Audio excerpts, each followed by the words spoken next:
ആഫ്രിക്കയിലാണെന്ന് പറയുമ്പോൾ എന്നോട് മിക്ക ആൾക്കാരും ചോദിക്കുന്ന ഒരു ഡൗട്ടാണ് ആഫ്രിക്കക്കാരുടെ മുടി എന്താ ഇങ്ങനെയെന്ന്. അതിൻ്റെ രഹസ്യം ഇതാണ് കേട്ടോ. ആക്ച്വലി അത് അവരുടെ യഥാർത്ഥ മുടിയല്ല. ഇതുപോലത്തെ എക്സ്റ്റൻഷൻ മേടിച്ചിട്ട് അവർ തലയിൽ ഫിക്സ് ചെയ്യുന്നതാണ് നിങ്ങൾ ഈ കാണുന്നത്. എന്നാൽ അവർക്ക് തീരെ മുടിയില്ല എന്നല്ല കേട്ടോ ഞാൻ പറയുന്നത്. ഇവിടെ ഇരിക്കുന്ന ആ പുള്ളിക്കാരുടെ തലയിൽ കണ്ടോ, ആ ബ്ലാക്ക് നിറത്ത് കാണുന്ന പുള്ളിയുടെ യഥാർത്ഥ മുടിയും ആ കളേർഡായിട്ട് കാണുന്നത് അവരതിൽ ഫിക്സ് ചെയ്യുന്നതാണ് എക്സ്റ്റൻഷൻ മേടിച്ചിട്ട്. ഇത് ഏകദേശം 2 മണിക്കൂർ എടുക്കുന്നതാണ് പറഞ്ഞത് ഈ പരിപാടി തീരാൻ വേണ്ടിയിട്ട്. അത് തന്നെ നിങ്ങൾക്ക് കുറച്ചുകൂടെ ഡിസൈനുള്ള പോലെ ചെയ്യണമെന്നുണ്ടെങ്കിൽ 2 മണിക്കൂർ, ചിലപ്പോൾ 3 മണിക്കൂറോ 5 മണിക്കൂറോ ഒക്കെ ആവുമെന്നാണ് പറഞ്ഞത്.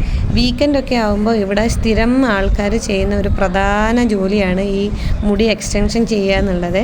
ഞാൻ ഇവിടെ കണ്ട ഒരു ബൊമ്മയുടെ മുടി ഒന്ന് ചെറുതായി തൊട്ട് നോക്കി, കണ്ട ഒറിജിനലാണ്, പക്ഷേ വിഗാണ് കേട്ടോ. എന്നാൽ ഇവിടെ ഒറിജിനൽ മുടി വെച്ചിട്ടുള്ള ഇതുപോലത്തെ എക്സ്റ്റൻഷനും മേടിക്കാൻ കിട്ടുന്നതാണ് ഈ കടയുടെ ഓണർ എന്നോട് പറഞ്ഞത്.